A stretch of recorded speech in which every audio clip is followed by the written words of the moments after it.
Welcome back. Another update. Let's have a bit of a look.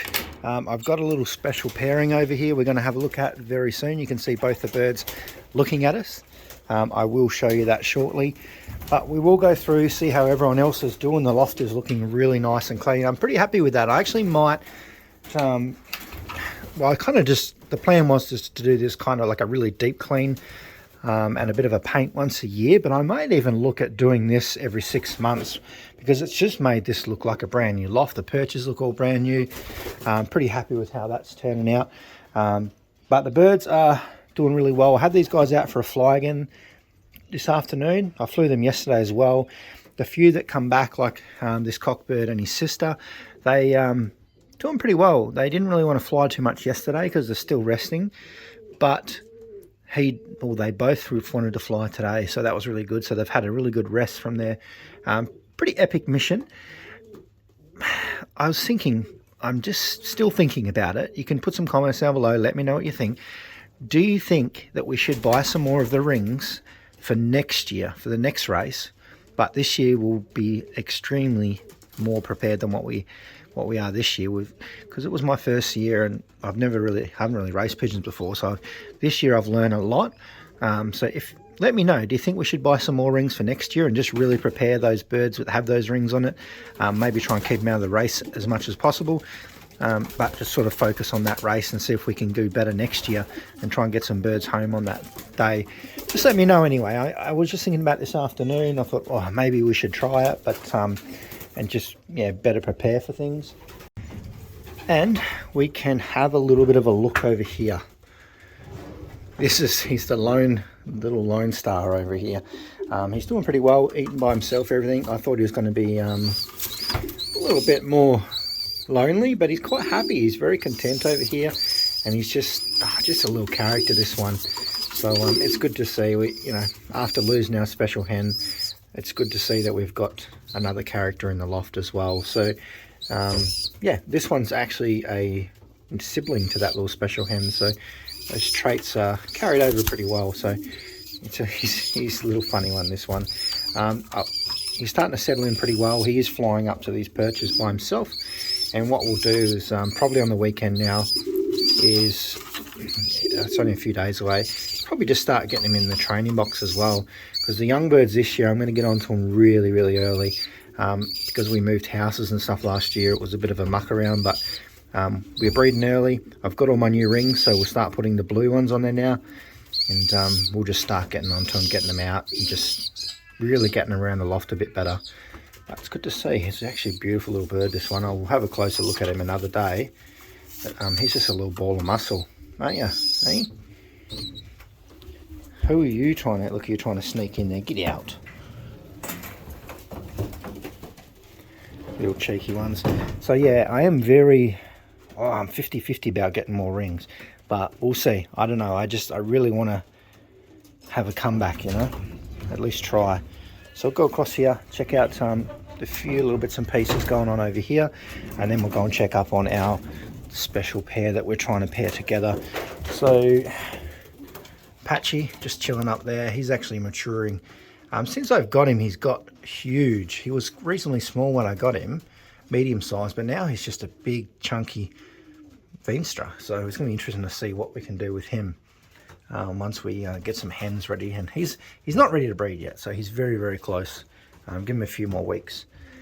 His relation, auntie, I think it would be, we took those eggs out from under here, and I've put them underneath the barless hen.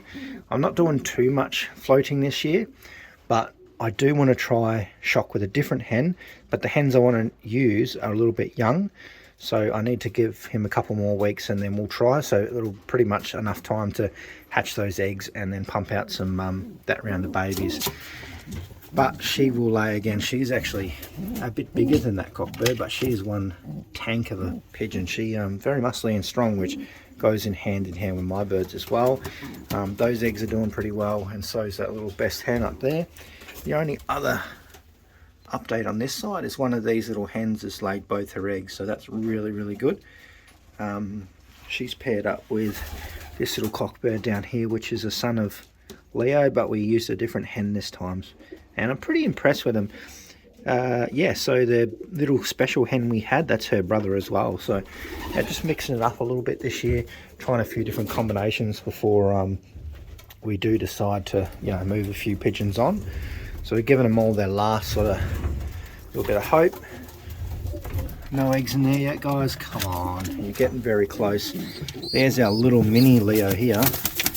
You need to hop over there. That's why I put 2 nest balls in here, and both those eggs are still under there as well, so that's really good. She's a good little foster mum, that one. And this hen can't be, she's going to make a mess, these things. And we'll just have a quick look at these, because the little baby we looked at before, this one's its full brother. This one's actually going to be a lot bigger than that other one. He just done a pellet poo. He's been eating a lot of pellets. But yeah, smelly pellet poos they are. Put him back in there. They're doing really well. I'm expecting these eggs to hatch soon as well. Can't be too far away. Any day now. So hopefully we get a little Thai grizzle. That will be fantastic, because I do like that little hen. And we've got all these birds here as well. I've just been getting them out as much as I can every single day, on the weekend twice a day if I can. Just trying to whip them back into gear a little bit.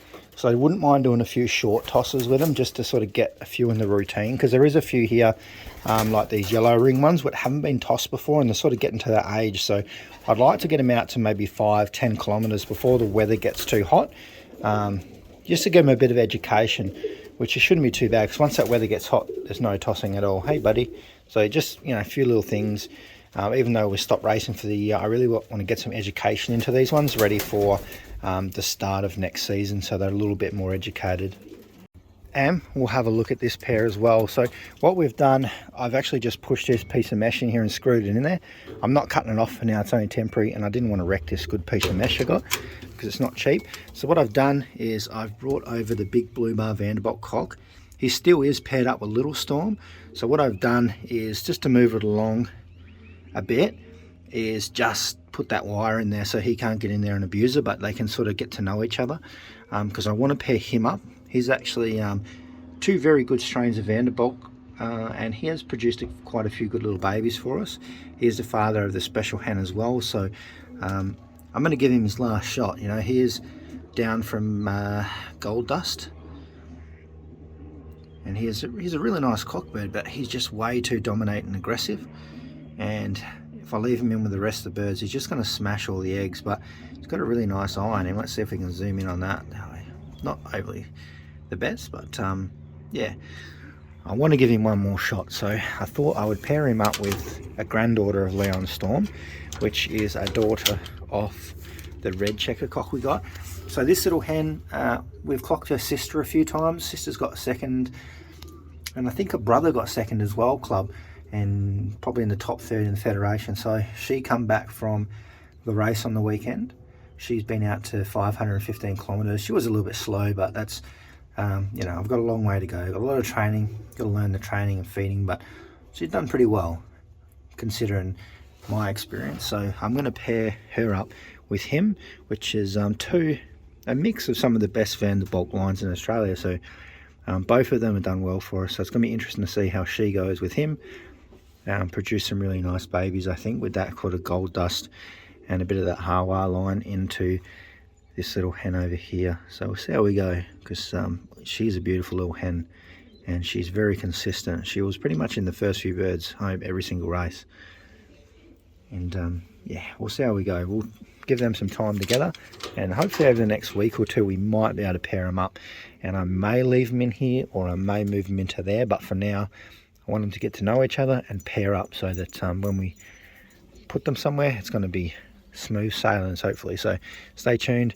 These guys, we're breeding for our sprint series next year, and I think we're going to be in a pretty good run with that, because they both have done pretty well as a breeder and also as a racer, and that one's siblings have done really well. So fingers crossed, and I'll see you in the next video.